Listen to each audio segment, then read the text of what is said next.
Everyone, I'm Jim Longworth, and welcome to another edition of Triad Today. Coming up later on, we have our infamous roundtable gathering, and it'll talk about all sorts of controversial topics, so stay tuned for that. Between now and then, some great guests and information coming your way, including that we'll talk about child welfare as a topic. We'll tell you something about future fund. What is future fund? How does that affect young professionals? And we'll tell you about that big event for the whole family. It's just around the corner for a good cause.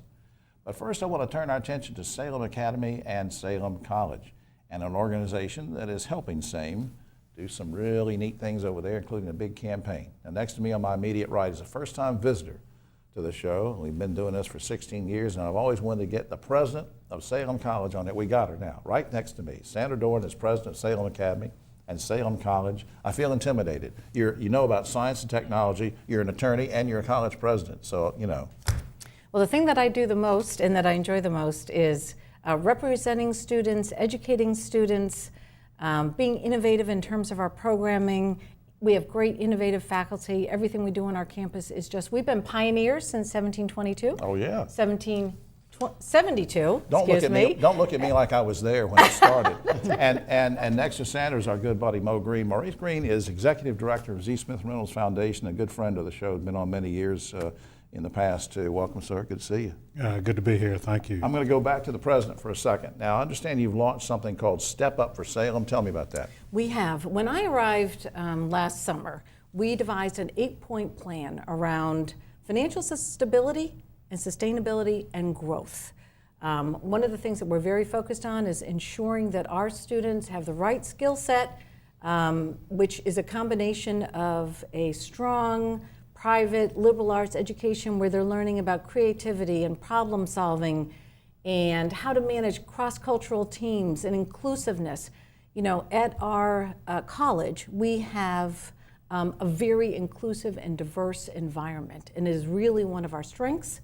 One of the cornerstones of that 8-point plan that I just talked about is the Step Up for Salem campaign. Now, why is it so important right now to do that campaign? It is so important right now because as we look at our future, we know that we need to have a very solid financial footing from which to launch these new programs that we're talking about. Yeah. So over the past year, we've been very focused on reducing our debt, getting our financial house in order so that we are in the best position to launch our graduates into the future. That brings me over to Mo. Mo, I understand now, and you can correct me if I'm wrong, but you give a pretty sizable grant to Salem Academy and Salem College to go into this campaign. Now, what was the rationale behind that? Why did you want to help? Absolutely. So the Z. Smith Reynolds Foundation was honored to provide a grant of $200,000 to Salem College. The rationale included, it's in our hometown, and we also believe that it is an extraordinary higher educational institution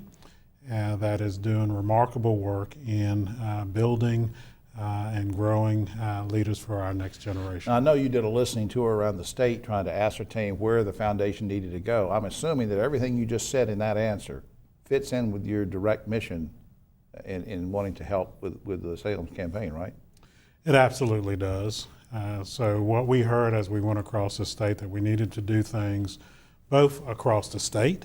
We also needed to focus on Winston-Salem. We heard that we certainly have provided grants in Winston-Salem before, but there's more we could do to be supportive of strong institutions and individuals in our hometown. And so this fit right in with that. I want to put up a couple of boards here because time's getting away from us. One is www.salem.edu if you'd like to get more information about the academy or the college, or even donate to the campaign.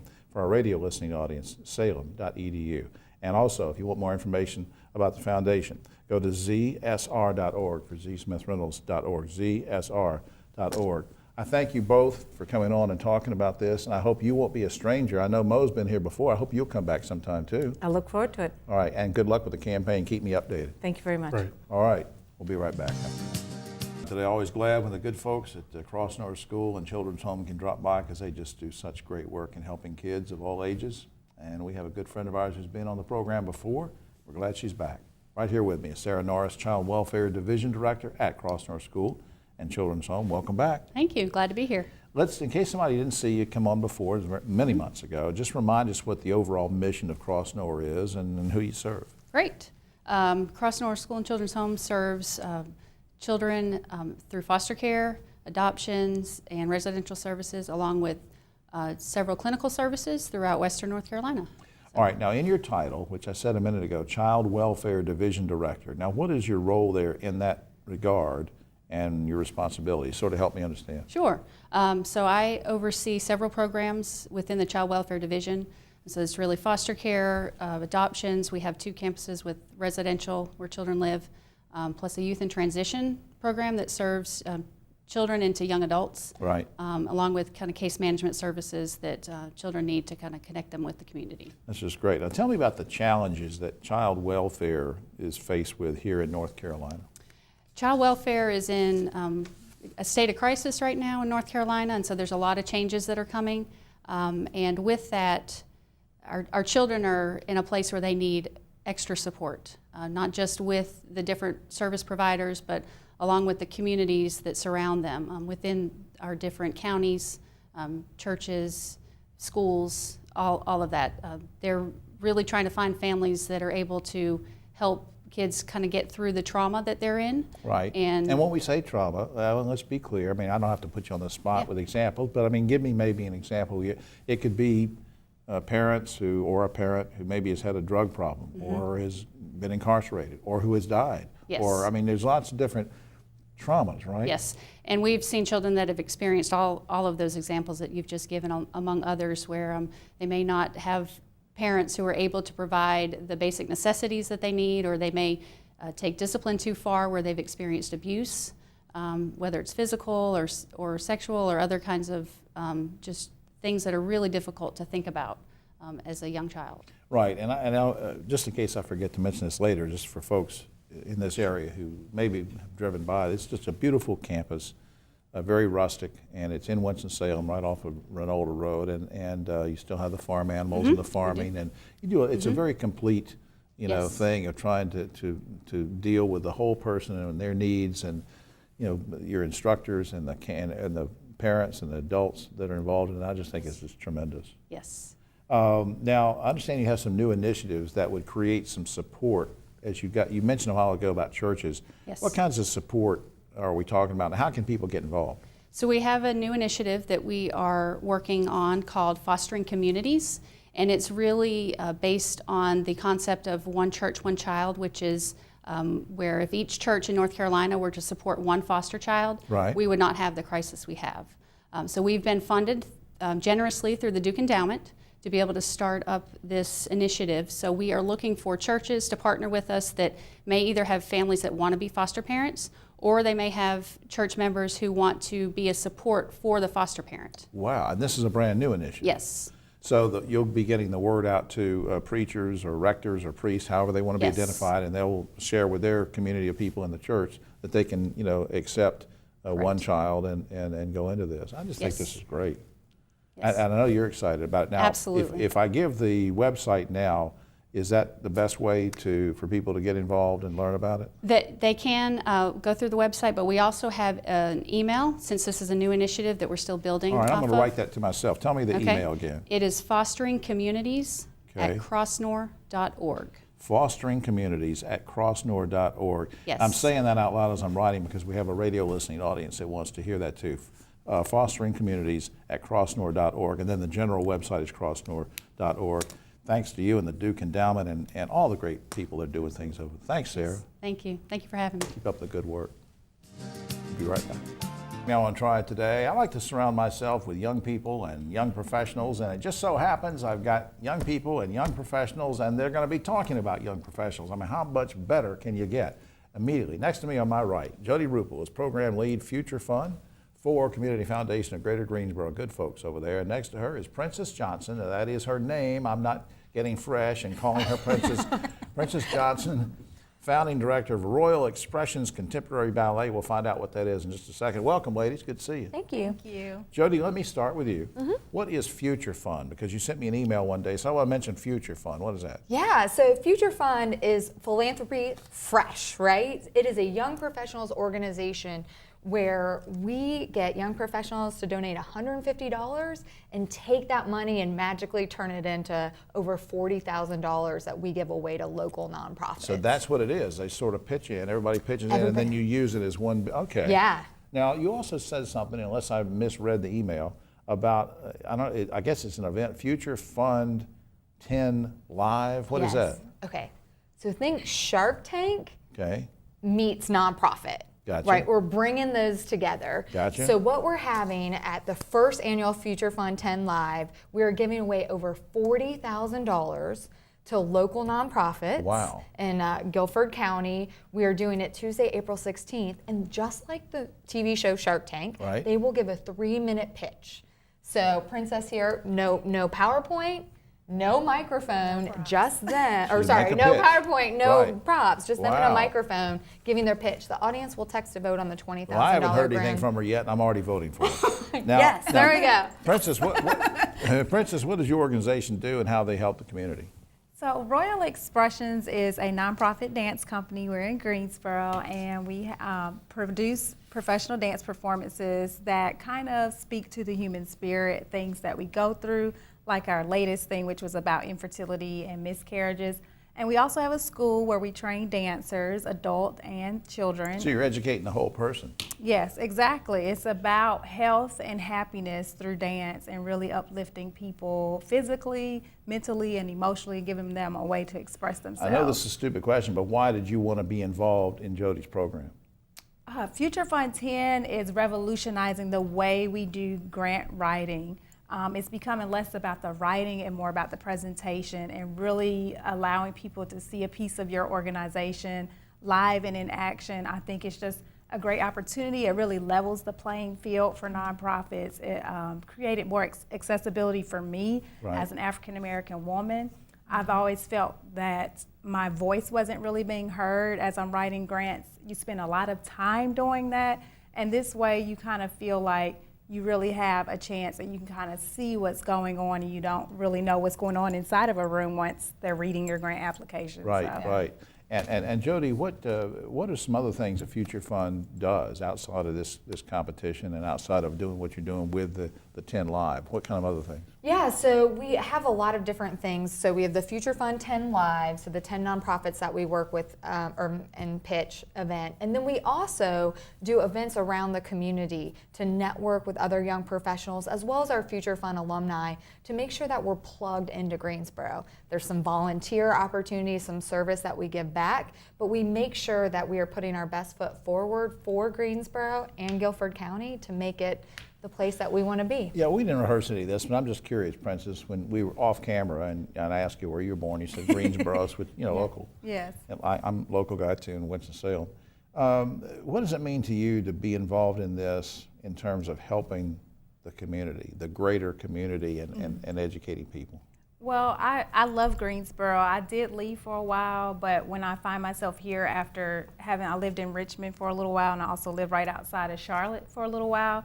And I think what makes Greensboro so special is that we have that small community feel, but we still have a lot to offer as far as other big cities. Right. And we're just at this cusp of really growing and thriving and creating something And this is really helping. great. Yeah, this is helping to pull it together. CFGG.org, and also that's the general website, but also go to futurefundgso.org, which gets you direct information about this. And royalexpressions.org, check that out. A great organization. I could have been a dancer if I'd had talent, but Oh, you got it. no, You I didn't can have do any it. talent. There's no, Thanks for coming, doing this. Thank you. And good luck. Is there any way? We'll be right back after this.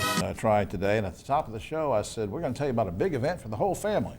Well, now we're really going to tell you about it. We're going to tell you about it with two very special ladies who do some great work in the community and help so many people. On my immediate right, a first-time visitor to the show. We're glad to have her here. Linda Darden is president and CEO of Trellis Supportive Care. Hasn't always been named that, and we'll get to that in just a second, too. And our good buddy Ann Gotro, who was here before, she's Senior Director of Public Relations for Trellis Supportive Care. Welcome, ladies. Thanks for coming. Thank you. Thank you for having us having back. us. Linda, let me start with you. Now, I think a lot of people in the audience probably realize that yours hospice was probably one, I guess, was the first in the state. That's right. And so you'd say, oh, you have a long history, but you're kind of new again because now you've changed the name. Why did you change it, and what's the reaction been? Yes. Well, first, thank you for having us on your show. As you said, we recently changed our name. We knew from our experience that there was a lot of confusion in the public about how to choose a hospice provider. We'd heard from so many people that they believed we were all connected and you either went to the hospice in your county or your physician made the choice for you. And in fact, our former name, Hospice and Palliative Care Center, was very generic. It was a little confusing and hard for people to remember how to ask for us by name. Right. Now, Ann, what would you say is the long-term benefit of the name change, looking ahead?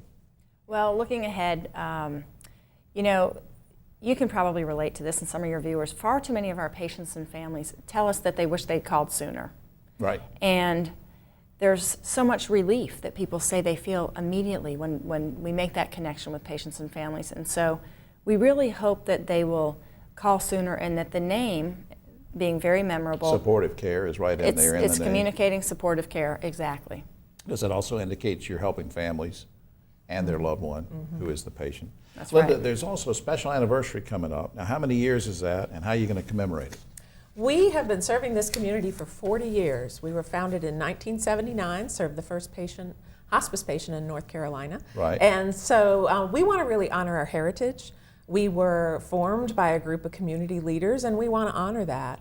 But we also want to honor the people that make us who we are today. At our core, we are compassionate people who are committed to the mission of caring for people who are struggling at a difficult time. Right. So we're going to highlight some of the faces of the people who make us who we are, from our founders to our frontline staff, a lot of the people in between who are so important to us in the work that we Probably do. including volunteers. Absolutely, including volunteers. And let's talk about the big event now. We've kept people in suspense too long. What is it and why is it? It's our 23rd annual Hope Run this year. Okay. And and it's, what is it? What's going to go on? well, there's a lot. We've added a lot to it over the last couple of years. It's more than just a 5K, but it's a classic 5K race, but people can also walk it, or there's a stroller mile if you want to bring your kids. Right. But, Why were you looking at me when you said people can walk well, it? I didn't want to make No, bold I know. assumptions here, I but know it. That's right. By the way, this is Ann's last appearance on the, no, I'm sorry. Go ahead. there'll be a warm up at 9 o'clock. So things are going to crank up at 9 o'clock. But following the race, there's a family picnic. And so we've got live music, lots of stuff for kids to do, lots of activities for the whole family. And it's really fun, lots of food. And I just think that's great. And now the picnic thing, is that new, or did you do that before? we started that last year. I thought that was fairly new. good Well, I just time. think that's great. We're going to put up the information in just a second, but now let's talk in general. Go back to Linda for a second. Let's go back to if somebody wants to talk with you guys about a loved one who's just been diagnosed with a terminal illness. They need to get a referral. Can they pick up the phone? Can they talk to an intake person? What's going to happen? Well, all of those can be done, but absolutely anybody who wants to reach out to us can pick up the phone and call us. And the number is 768-3972. Also Right. reach out to us on our website at trellissupport.org. We have a lot of information there, and there's also a way to access care through that website. Yeah, and I'm glad you mentioned that. We have on screen, or did have on screen, trellissupport.org for our radio listening audience, WSJS, trellissupport.org, 768-3972. But on a happy note, let's look at the information from Hope Run one more time. Hope Run and Family Picnic, Saturday, April 13th, 8 a.m., Bailey Park. You want to register, go to trellisrun.org, trellisrun.org, and do that. So, lots of good stuff going on. Congratulations on the anniversary, and thanks for coming. Thank you. Thank you. All right, ladies. We'll be right back after this. Oh, back on the Triad Today, just about time for the roundtable, and I'd like for you to pick up your copy of Yes Weekly this week. I have a column in there about words matter. They do, so pick it up. It's great paper. And you know who else matters? The three people with me matter, the roundtable gang. Next to me, on the right but always political left, Ogie Overman, the great broadcaster journalist. Next to him is the lovely, talented attorney, president, chief executive, everything of Dudley Beauty Products, Ursula Dudley Oglesby. And next to her is a man who agreed to fill in for Keith Granberry today. Dave Briggs is director of the High Point Theater. And Dave, you're going to have to at least show me a little respect. Keith never shows me any respect. Respect, I tell you, we give the respect. Yeah, that's right. It's a tough From the crowd, High Point tough Theater. crowd. Things are going great at the High Point Theater. They are indeed. All right, good. All right, now let's get to the first topic. Now that the Confederate statue in Winston-Salem has finally been taken down, some state lawmakers have introduced a bill, get this, that would require local authorities to maybe put it back, restore any damaged or remove monuments, and prevent others from being removed unless they get permission from the North Carolina Historical Commission. Guys and gals, is this just beating a dead horse, or does it have a chance to pass? Ogie. No, they're really grasping at straws now, Jim. The historical, that's not what they do. That has nothing to do with what their mission is. That's right, Ursula. Yeah, I think it's time to come up with a plan B. Aren't playing, yeah. Yeah, Dave. I think this is a beating a dead horse, but the truth is we can't continue to try to erase history. Yeah, we got to do something. Right. Museums are a good place to put things if we could do that. Last year we were told by legislators that a college ID, and I bought into this too. Ogie and I had an argument about this. I said, no, Ogie, it's going to be okay. It's not voter suppression. Voter ID, oh yeah, it's going to be great. Well, we were told that college IDs would be accepted. Now we're told by the State Board of Elections that 12 of the 17 state universities' IDs are not acceptable as voter ID because they say student social security numbers, citizenship, and other data was not properly verified by the admissions process at those universities. All right, here's the two questions. Shouldn't all colleges be able to verify that information anyway if they're letting you in there? And is this just another way to suppress votes, Ogie? They should be able to, but yeah, I've been saying all along, Jim, it's voter suppression, pure and simple, period, case closed. It is now, I mean, according to this, but I mean. Well, it's still, that's another form of voter suppression, not letting college IDs. They said they would be acceptable, allowed, and now they're not. Ursula. Right. I mean, I agree. I think that the colleges can definitely get that information for anyone that attends, and it should be allowed for a college ID. Otherwise, it is voter suppression. Make it easy to vote, Yes. Dave. Given that most students apply for the admission using the FAFSA, that information is available to them. I'm a little surprised at that. I still don't know what happened with college students voting absentee in their own district. Yeah. Speaking of colleges, the bribery scandal is still a hot topic in the news. It hit Wake Forest and USC and some other schools. If a wealthy parent bribes someone to get their kid into college, quick question, should that student be expelled automatically, Ogie? No, some of the kids obviously knew about it, but some didn't. And they're going overboard. Now they're saying, one college is saying people who've already graduated, they might revoke their diploma. Right. You got to get reasonable about this thing. Ursula. Yeah, I think it needs to be looked at on a case-by-case basis as to how the child was admitted, what the child has done since they've gotten there. But it does give a bad taste in our mouths for those of us who worked really hard to get into the schools we got Dave. into. I agree with Ursula 100%. I don't think these kids need to be booted out, but I do think it's a case-by-case basis. They may not be able to make the grade, and if they don't, they're not going to be there long anyway. All right, state employees who identify as transgenders say that their taxpayer-funded health care plan should pay for hormone treatments and sex change surgery. They say it's vital. But now, those of us who use private insurance can't even get a lens implant, unless we have a cataract. I don't know. Should taxpayers foot the bill for someone to change their sex, Ogie? Well, I'm an equality guy, Jim. Right. But I think here again, you can't lean over too far to appease or satisfy a very, very small segment of the population when nobody else is getting these elective surgeries. Ursula. Right. I mean, I think we have to look at it on a range of, what makes sense. What are all of us able to do? And if it fits within that range, then fine. But if it doesn't fit within that range, then probably not. Dave. I got to tell you, I agree with Ogie. It's elective surgery. And as a state employee, personally, I don't really want that to impact my insurance rates. All right, it's not life-threatening, it is elective. Several Democratic presidential candidates are in favor of paying reparations for slavery, perhaps in the form of tax credits. There are other proposals out there. Quickly, guys and gals, are you okay with that in any form? Ogie. I'm not against it, but I tell you what, Jim, and I'm serious as I can be, you better start with Native Americans. If you're going to, I'm no problem with African Americans, but Native Americans was genocide. All right, Ursula. I agree. I agree. I mean, that's difficult Tax across the credits board. or something? You're going to come up with something? I don't know. I think it's an absurd idea. But I happen to agree with Ogie. I think that if we're going to look at reparations, then we need to look at the Native American population first. Yeah, we were really in my column and on this show, we did a lot to push for reparations for people whose families have been affected by sterilization, forced sterilization. But there you could identify actual people. That's exactly It's Yeah, a that's tough one. cut and dry. All right, finally, let's get on a lighter note. Let's end on this. We now know that NASA has a person on staff, this is true, whose job it is to sniff the armpits of astronauts in order to study how to prevent body odor in space. Guys and gals, have you ever worked as an armpit sniffer? And if you haven't, what's the worst job you've ever had, Ogie?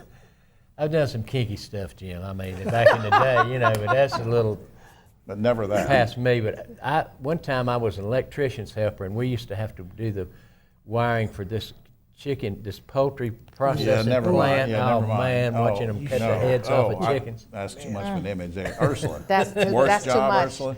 The worst thing I guess I had to do was make beds. I mean, you know, that's Make, at a hotel. You know? make beds with a chicken coop area? No, or what? no. Dave, I have to tell you, I did an olfactory study in graduate school where we wore really sweaty, nasty clothes to interviews just to see how people reacted to those Right. folks. So yeah, I kind of felt like I've been that armpit smeller before. Dave's actually done it. Dave Yeah. works for NASA. I'll be there. Well, that's all the time we have, except for this. You've probably heard of support dogs. Well, a 65-year-old Philadelphia man recently got permission from his doctor to keep a 5-foot-long alligator for emotional support. It may be a support alligator to him, but it sounds like a croc to me. Thank you, Dave.